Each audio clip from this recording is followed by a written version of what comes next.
এই যে পিয়ার পদ্ধতিটা উনি আনলেন, পিয়ার পদ্ধতির, আমি কিন্তু পিয়ার পদ্ধতির পক্ষ বিপক্ষের লোক না, আমি বলছি আলোচনা হলো পিয়ার পদ্ধতির প্রথম প্রফিট হইল বা সুবিধা হইলই কারো ভোট বিফলে যায় না, নাম্বার 1। নাম্বার 2, সংসদে প্রত্যেক দলের প্রতিনিধি যাবে, মাঠে আন্দোলনটা থাকবে না, সব আলোচনা সংসদে হবে। আবার সরকার একটু দুর্বল হয়। এখন আপনি আসেন, যদি আমরা আজকে যে জায়গাটা যাচ্ছি, যে সংস্কারগুলো হবে, যে ঐক্যমত্য কমিশন যেগুলো করবে, সেগুলো কি নেক্সট পার্লামেন্ট পরবর্তী 2 বছরের মধ্যে এটাকে অ্যাপ্রুভাল দিবে, এরকম কথা আছে। পরবর্তী 2 বছরের মধ্যে যদি হয় আর নির্বাচনের পদ্ধতি যদি পিয়ার সিস্টেম না হয়, একটা দল চলে যাবে পার্লামেন্টে, তখন বাকিরা যে স্বাক্ষর করলো, যে আমরা যে স্বাক্ষর করলাম এইটা আমরা অ্যাপ্রুভাল দিব, তারা তো থাকবেই না।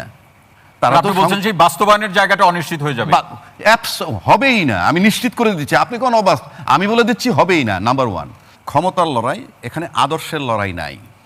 ক্ষমতার লড়াই যেখানে, সেখানে আদর্শের লড়াই থাকে না।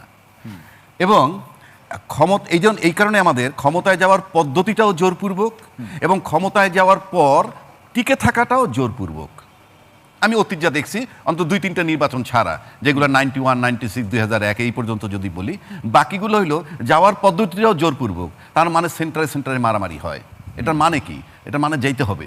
আর যাওয়ার পর টিকে থাকাটাও জোরপূর্বক। বিগত 16 বছরে আমরা তাই দেখছি। মানে কি যাওয়া আসা 2 পর্বে মারামারি? ইনশাল্লাহ। আমার দেখা, কেউ তো দ্বিমত করতে পারে, বাট আমি যেটা দেখছি সেটা বলছি। 3 নম্বর আসেন, আদর্শ বলতে কিছু নাই। কোন রাজনৈতিক দলের, যদি আমি বলি ক্ষমতায় যারা ছিলেন পরীক্ষিত, যারা পরীক্ষা দেয় নাই তাদের কথা ভিন্ন, তারা বলতে পারবে আমি অনেক ভালো। কিন্তু যারা পরীক্ষিত তাদের কথা যদি আমি বলি, আপনি উপরে উঠতে হলে নাগালে না পাইলে কিন্তু ল্যাডার বা সিঁড়ি লাগে, মই। বাংলাদেশের পরীক্ষিত যে 2টা দল, এই পরীক্ষিত 2টা দল কিন্তু রাজাকার নামের যে দলটা, তাকে ব্যবহার করছে। আপনি যখন বলবেন আপনি মুক্তিযুদ্ধ চেতনা ধারণ করেন, তখন আপনি মই হিসাবে তাকে কিভাবে ব্যবহার করেন? তখন বলেন কি, রাজনীতিতে শেষ কথা বলতে কিছু নাই। আপনার বাসায় গিয়া, এটা মনে হয় শুধু বাংলাদেশে আছে। আমি বলি, আপনি বাসায় গিয়া আপনার ছেলের সাথে, যার বয়স 18-20 হয়েছে, সকালে এক পদের কথা বললেন, বিকেলে আর এক পদের কথা বললেন, পরশুদিন আর এক পদের কথা বললেন, আপনি যত বড় সাহেবিয়ান ঘরে ঢুকতে দিবে না। বাট রাজনীতিতে আমরা এটা আরামসে বলি কি, পলিটিক্যাল লিডাররা সকাল বিকাল কথা পরিবর্তন করতে পারবে। It has the beginning, it has no ending. পলিটিক্সের শেষ কথা বলতে কিছু নাই। আপনি যদি জামাতের সাথে নিয়ে ক্ষমতায় যান, তাকে সিঁড়ি হিসেবে ব্যবহার করেন, তখন তার গায়ে ঘ্রাণ পান। রাজনৈতিক বাস্তবতা নামক যে একটা বিষয় আছে, সেটাকে আপনি স্বীকার করেন? কোনটা? রাজনৈতিক বাস্তবতা, পলিটিক্যাল রিয়ালিটি আপনি স্বীকার করেন কিনা? পলিটিক্যাল রিয়ালিটি মানে এই তো আদর্শবিহীন। আমার যখন যা মন চাইবে তখন তা করব উপরে যাওয়ার জন্যে, ক্ষমতার লড়াই। এই যদি হয়, আমি আস্থা রাখবো কিভাবে? কথার কথা বলছি আপনাকে, এই যদি হয় বৈশিষ্ট্য, তাহলে আজকে যে সংলাপগুলো হচ্ছে, আমি তর্কের খাতিরে ধরে নিলাম যে এইগুলা নেক্সট পার্লামেন্ট যখন আসবে তারা অ্যাপ্রুভাল করবে। কিভাবে? রাজনীতিতে শেষ বলতে কিছু নাই। আর পিয়ার পদ্ধতি না থাকলে যাবে একটা দল, বাকিরা কোথায়, কিভাবে অ্যাপ্রুভাল দিবে?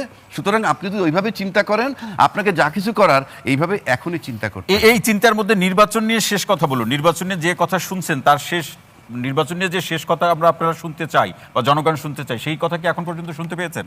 মানে নির্বাচনের শেষ কথা বলতে কি শুনতে চাই? মানে নির্বাচন কখন হবে? কেউ বলছেন নির্বাচন যদি আপনি আমার কাছে আপনি একটা কথা বলছেন, নির্বাচন হলে কাল লাভ, না হলে কাল লাভ, এই একটা বিষয়। আচ্ছা, এবার আসেন, আমার যে নির্বাচনটা এখন আমরা চাচ্ছি, আমি ব্যক্তিগত ওপিনিয়ন এটা, সেটা কি আমরা নির্বাচন করে ক্ষমতায় যাব, এটাই কি আমার টার্গেট, নাকি ইউনূস সাহেবের রিমুভালটা আমার উদ্দেশ্য? কেন বলছি কথাটা? আপনি ইউনূস সাহেবেরকে এখান থেকে সরানোর পদ্ধতি 3টা। নাম্বার 1, ইলেকশন, নির্বাচন হইলেই সে যাইতে বাধ্য, নো অপশন। নাম্বার 2, সে যদি তার বয়সের ভার দেখে নিজে চলে যায়।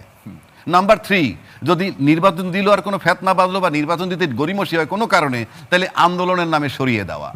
এখন প্রশ্ন হচ্ছে কোনটার সম্ভাবনা বেশি? আচ্ছা, আমার কাছে যেটা মনে হয়, ফাইনালি আমরা যদি এইভাবে অ্যাট এ গ্ল্যান্স প্রশ্ন করেন, লাভ ক্ষতিটা পরে আসি, সম্ভাবনা হইল এই, ইউনূস সাহেব কোনো ফেতনায় যাবেন বলে আমার কাছে মনে হয় না। কালকে যদি আন্দোলন না, ব্যাখ্যা পরে শুনবো। কোনটা লাভ বেশি সেই শিরোনামটা শুধু বলেন। কোনটা লাভ বেশি? হ্যাঁ, লাভের মধ্যে কোনটা লাভ বেশি? যদি বর্তমান সরকার হাঁটবে, যদি ইউনূস সাহেবের রিমুভাল হয়ে যায় নির্বাচন ছাড়া, তাহলে লাভ আওয়ামী লীগের বেশি। কারণ ইউনূস সাহেব সরে গেল, এনটি আওয়ামী লীগ, আর অন্য কেউ ক্ষমতা আসলো না। তৃতীয়ত কেউ থাকবে, সে পরোক্ষভাবে